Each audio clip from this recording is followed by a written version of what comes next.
Bismillahirrahmanirrahim. Assalamualaikum warahmatullahi wabarakatuh. Oke, di sini ada Vega GTR, Mas Bro. Nah, di sini tadi ada pasien ngeluhnya katanya nggak hidup ini motor. Terus tak cek untuk kompresi ya. Di sini untuk dislah itu kayaknya ringan. Terus tak coba buka ini ya, Mas Bro ya. Di sini untuk busi tak cek. Sama ngecek labnya. Oke, kita lihat di sini. Setelah tak bongkar, biar kelihatan, tak lepas dulu selangnya nih. Selang penguapannya dilepas dulu, Mas Bro. Wah, tapi kok keras ya. Udah kayak gini aja lah, kelihatan nggak? Kelihatan, Mas ya. Nah, oke. Di sini untuk selah tak engkel ya, Mas Bro ya. Nah, aku belum ngecek sebelah sana, belum tak cek untuk bagian TMI-nya. Baru tak buka di bagian sini, tak selah ternyata nggak gerak, Mas Bro. Nah, untuk teman-teman pasti sudah menyimpulkan kok bisa, padahal seher kan bergerak, alias di sini kalau kita cek seperti ini tuh kan masih ada kompresi, walaupun tidak sempurna tapi masih ada kompresinya. Kita tutup lubang businya, kita engkol di sini. Nah, kita pakai tangan selahnya. Tuh ya, masih ada kompresinya walaupun tidak sempurna. Oke, di sini kita cek. Nah, di sini kencang sekali, Mas Bro. Kencang sekali, di engkol seperti ini pun tidak ada gerakan sama sekali. Kita langsung cek di sana, Mas Bro. Sebelah sana bagaimana?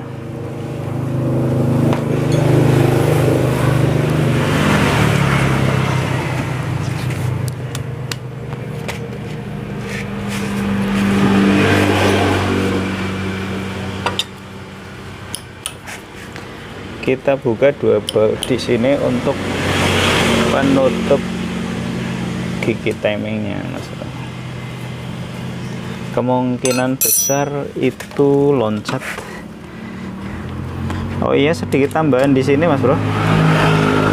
Untuk ini motor sih katanya baru diturunkan ya, nggak tahu turun mesin apa tapi kalau melihat notanya itu habis ganti noken as sama klep.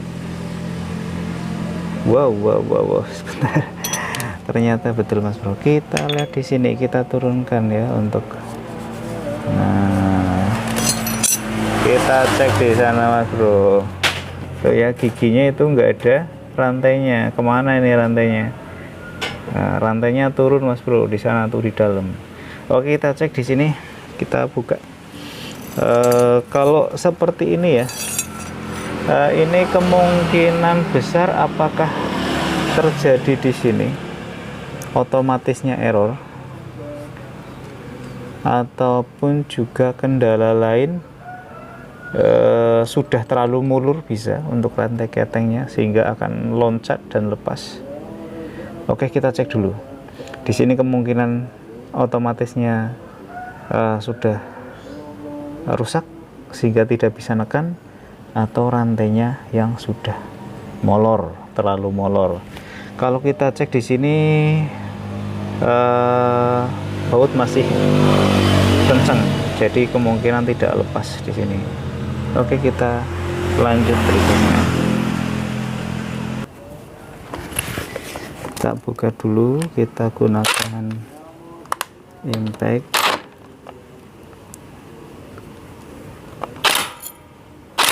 Waduh, terlalu kencang impactnya, Mas Bro.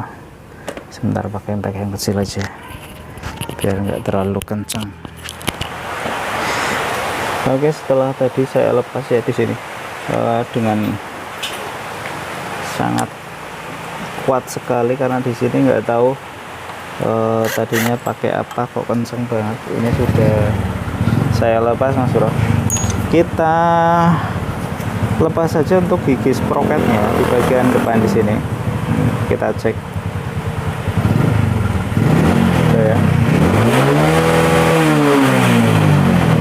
Untuk bagian kancingnya di sini masih aman Mas Bro, jadi tidak berkendala. Terus kita cek lagi. Oh ya, sedikit informasi di sini. Karena di sini untuk rantai keteng atau rantai kamret, buat teman-teman yang belum paham ya, di sini karena fungsinya yaitu untuk menggerakkan piston, yaitu dari gerakan piston ini ke bagian nokennya. Jadi untuk menggerakkan noken fungsinya adalah untuk membuka dan menutup bagian pembukaan klepnya, maksudnya pembukaan dan penutupan klepnya. Nah di sini terus nanti kalau misalkan ini sampai lepas dalam kondisi mesin hidup pada waktu dihidupkan ataupun juga sambil jalan, terus tiba-tiba ini loncat, nah ini bisa berakibat atau bisa berkemungkinan benturan, yaitu antara piston dengan klepnya Mas Bro.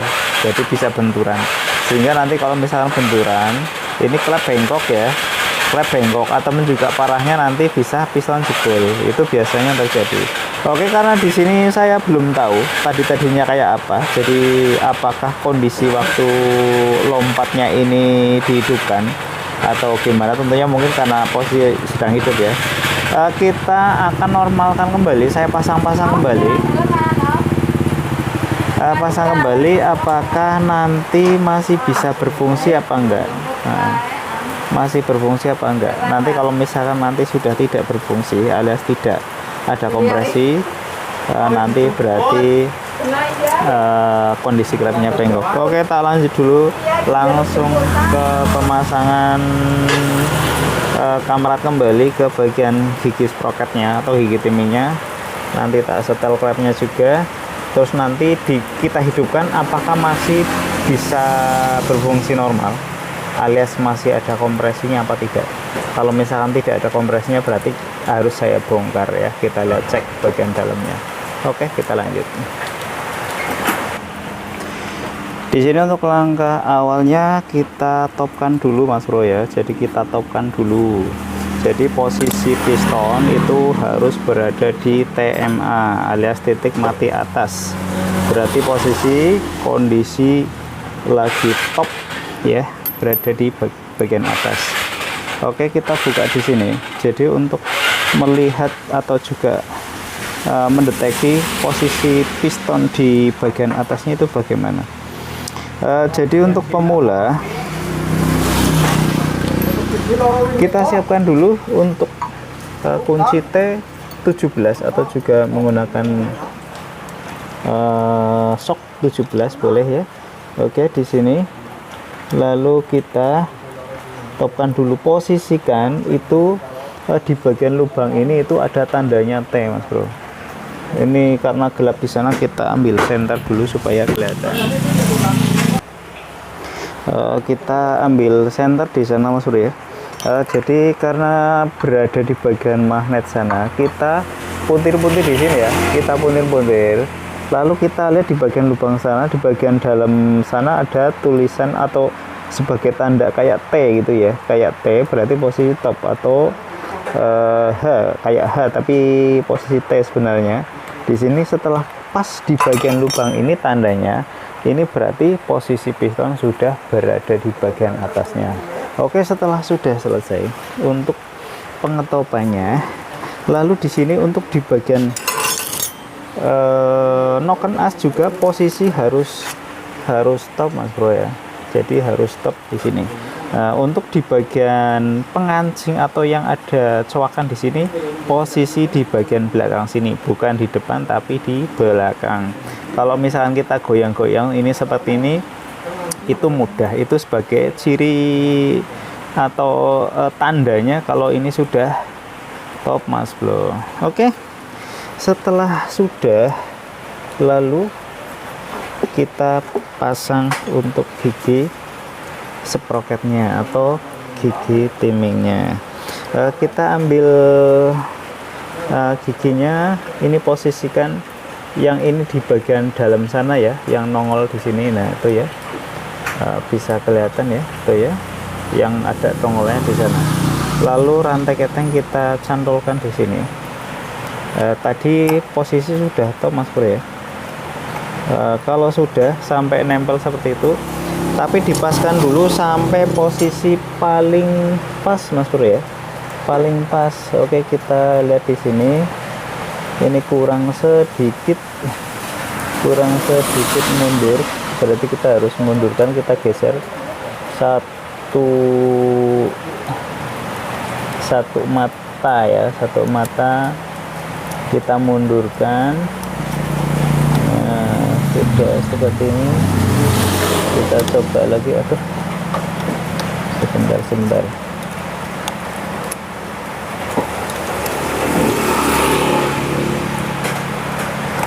Waduh, ternyata lepas Mas Bro. Nah, di sini bisa muter-muter ya. Nah, sudah ada rantainya kok muter-muter, berarti di bagian belakang sini terlepas Mas Bro. Oke, masih kita proses lagi karena di sini untuk di bagian gigi truk asnya atau gigi sentriknya di bagian belakang ini terlepas, sehingga kita harus membongkar di sini dan kita paskan dulu Mas Bro ya. Tuh ya, di sini bisa muter-muter seperti ini. Ini berarti di bagian belakang terlepas, berarti kita harus bongkar dan kita pasang. Oke, kita tunggu untuk proses berikutnya. Oke, di sini Mas Bro, saya mau bongkar ini. Setelah saya tap, ternyata olinya penuh banget Mas Bro. Ini bekas botol saja sudah penuh seperti ini Mas Bro. Ketambahan di sini. Di sini nggak tahu ini yang punya, mungkin apakah dikira olinya habis terus di jok alias ditambahi oli, nggak tahu. Ternyata isinya hampir 1,5 liter Mas Bro. Di sini ini kurang lebih bekas sel di sini antara 800 sampai 1 liter. Di sini 1,6an itu hampir penuh Mas Bro. Waduh. Kalau kira-kira dicek nggak ada lah, baru ya ditambahin atau diganti aja, mending diganti yang baru.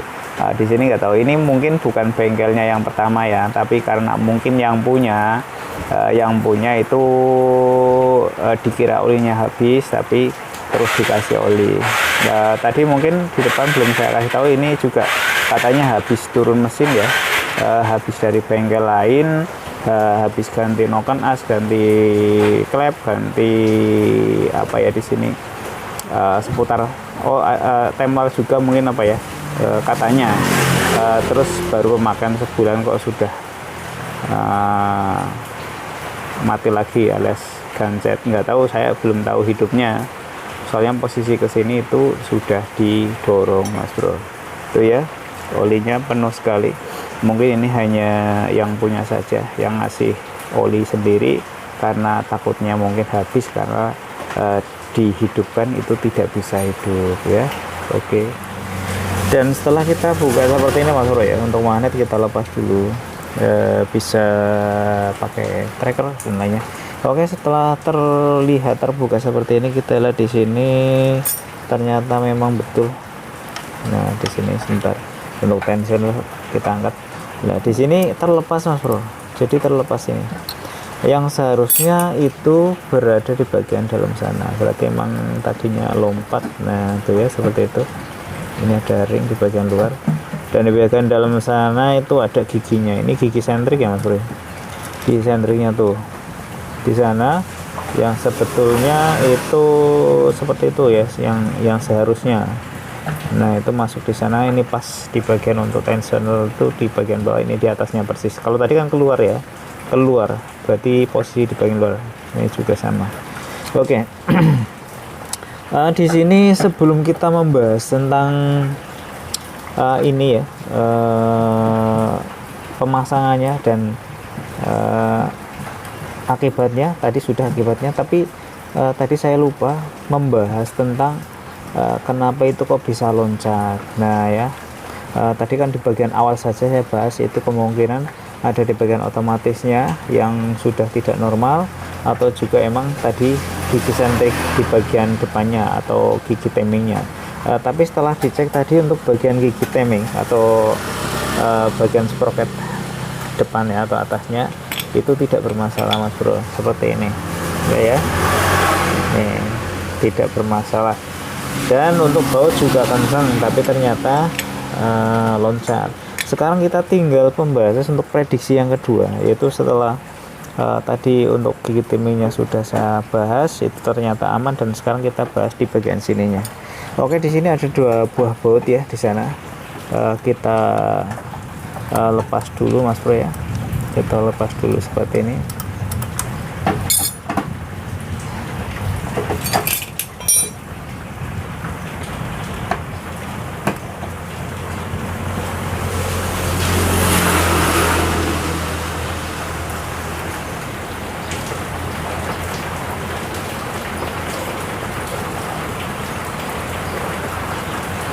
Kita lepaskan. Setelah keduanya terlepas, bautnya kita angkat seperti ini Mas Bro.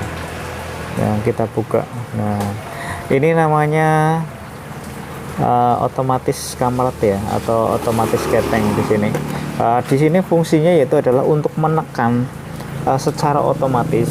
Jadi untuk menekan posisi tensioner di sini Mas Bro. Nih ya. Tensioner di sini, lidah tensioner di sini yaitu adalah fungsinya untuk menekan bagian rantai keteng ini atau rantai kamret ini supaya kencang Mas Bro ya. Jadi tidak membal-membal alias tidak longgar ya, tidak apa namanya itu ya longgar gitulah ya. Nah, ini fungsinya yaitu adalah untuk menekan. Di sini yang seharusnya adalah itu bisa balik alias bisa molor sendiri Mas Bro. Tapi setelah dibuka seperti ini ternyata kok seperti ini. Apa ini karena macet? Nggak tahu ya. Kita cek dulu sebentar, maaf ya. Kita lihat di sini, kita masukkan obeng min di bagian ujungnya di sini. Kalau misalkan kita puntir ke arah kiri, ini akan tambah panjang Mas Bro. Nah, ini yang seharusnya tadi pada waktu kita posisi lepas itu seharusnya segini, tapi kenapa kok di sini pendek ya, seperti ini tadi pendeknya. Nah, seperti ini. Nah, dan seharusnya juga pada waktu saya puntir ke kanan, dia akan balik secara cepat sendiri, jerat akan naik dan akan panjang segini Mas Bro, secara cepat ya, secara sendiri maksudnya, secara otomatis. Jadi nanti akan kencengin secara otomatis gitu. Tapi ternyata ini tidak bisa. Nah, itu bisanya panjang itu karena saya puntir-puntir di sini Mas Bro. Nah, berarti kendalanya adalah di bagian ininya Mas Bro. Otomatis ini berkendala sehingga ini tidak bisa nonjok. Nah, yang seharusnya ini panjang segini nonjok ke bagian ini tidak bisa Mas Bro. Sehingga rantai keteng di sini dia lompat-lompat ya, membal-membal dan akhirnya terlepas. Nah, ini sebab dan akibat dari kerusakan di bagian ini. Apakah ini masih bisa dibetulkan? Kalau bisa. Biasanya saya juga perbaiki sendiri. Ini kemungkinan pir yang berada di bagian dalam sini itu sudah lemah atau juga memang terjadi kendala. Tapi kalaupun juga memang pengen lebih bagus ya, mending ganti saja ini ya, ganti saja. Oke, nanti coba saya lihat dulu nanti apakah saya punya juga ada stoknya atau tidak. Kalau misalkan ada, tak ganti aja lah. Kalaupun juga tidak ada ya nanti kita betulkan. Oke, seperti itu ya Mas Bro ya. Jadi kerusakan di sini kenapa itu bisa loncat, karena di sini kerusakannya berada di bagian otomatis kamretnya yang error ya Mas Bro. Jadi tidak bisa nonjok sendiri. Ini bisa nonjok tapi posisi saya puntir secara manual. Yang seharusnya adalah secara otomatis dia akan nonjok. Oke, begitu. Kita lanjut ke sana. Dilanjut Mas Bro, di sini untuk tadi untuk otomatisnya sudah saya cari, ternyata stoknya habis Mas Bro. Ya, di sini yang lama tadi sudah saya betulkan Mas Bro ya. Jadi yang seharusnya seperti ini Mas Bro. Jadi kalau kita misalkan ya posisi normal tanpa kita puntir itu panjangnya sekian lah. Ini kurang lebih berapa senti ya? Antara 2 cm ataupun juga lebih sedikit. Jadi yang betul seperti ini. Kalau misalkan kita puntir ininya ke bagian lubang ini, kita masukkan obeng ke kanan Mas Bro, ke kanan. Nah, ke kanan. Nah, itu kan kalau ke kanan pendek Mas Bro, kanan pendek ya. Nah, itu kan pendek. Nah, kalau misalkan sampai ngancing seperti ini, pol ke kanan ya. Jadi kalau puntir ke sana kanan itu sampai mentok, ini ngancing seperti ini. Tapi kalau misalkan kita balikan sedikit, ini langsung panjang sendiri. Nah seperti ini. Ini kita tekan pun juga tidak bisa pendek ya Mas Bro ya. Ini udah secara otomatis. Jadi kalau misalkan kita mau mendekin di bagian ininya, harus kita putir ke bagian mana? Kanan Mas ya. Kanan tuh ya. Kalau kita putir ke kanan, di sini semakin pendek tuh ya. Di sini semakin pendek. Tapi kalau misalkan kita puntir ke kiri sedikit saja, ini nanti akan panjang sendiri. Ini akan secara otomatis panjang sendiri. Misalkan seperti ini, kita puntir, nah itu ya, panjang sendiri. Ini sudah betul Mas Bro, tidak saya ganti. Nanti kita pasang-pasang dan kita cek apakah kalau sudah dipasang nanti klepnya kena apa enggak. Kalau tidak kena berarti kompresi normal, nanti bisa hidup normal. Oke, dilanjut. Oke lur, di sini setelah kita pasang untuk bagian magnet sudah tertutup rapat ya. Jadi di sini tutup sprocket timingnya juga sudah saya pasang. Oke, di sini kita akan bahas di sini ya. Nah, ini kompresi. Apakah kompresinya sudah ada Mas Bro? Yang tadinya oli terlalu banyak sudah saya buang dan saya isi untuk oli yang baru lagi. Kita mau cek di sini untuk kompresinya Mas Bro. Kompresinya apakah gede apa enggak ya? Tak engkol pakai tangan aja nih. Tak engkol pakai tangan, tak cek di sini untuk kompresinya. Oke, di sini kompresi besar Mas Bro. Lalu kita cek di sini untuk busi layak pakai apa enggak.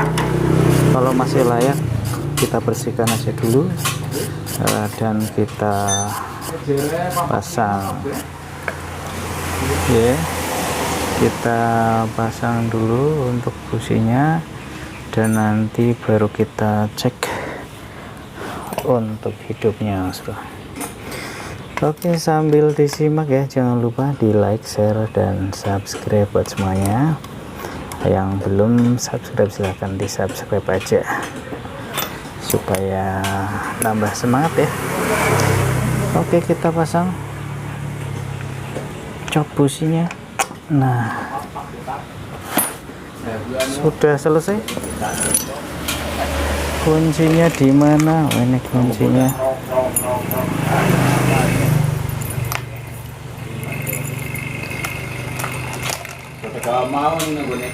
Oh, masih nyala. Kita langsung selah dulu Mas Bro. Kita cek.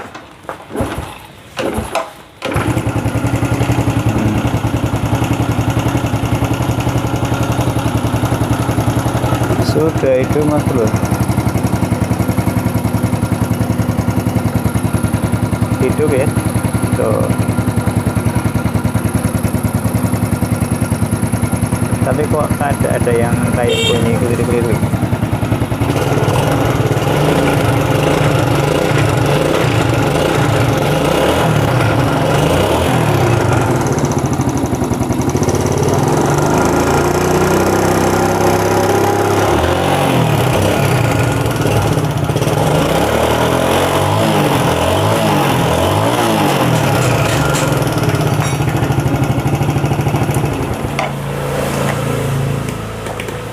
Starternya tidak bisa Mas Bro. Oke, bisa hidup Mas Bro ya. Oke, untuk kesimpulannya di sini yang tadinya untuk posisi motor di sini tidak hidup dan kompresi agak ngempos, dan setelah dibongkar di sana dicek ternyata di bagian otomatis ketengnya itu rusak Mas Bro. Jadi tidak bisa nonjok ya, sehingga posisi kamrat itu goyang, membal gitu ya, dan akhirnya terlepas. Tapi alhamdulillah di sini untuk antara piston dengan klepnya itu tidak berbenturan, sehingga kompresi tetap ada sehingga motor ini bisa hidup. Oke, Dan sedikit bunyi di sana, mungkin ada kendala sebelumnya, saya tidak tahu, tapi yang penting ini kondisi motor sudah hidup dan bisa langsam. Oke, terima kasih dan mudah-mudahan bisa bermanfaat. Silahkan di share kalaupun juga ini bermanfaat, dan jangan lupa komen di bawah. Oke, terima kasih. Akhirnya wassalamualaikum warahmatullahi wabarakatuh.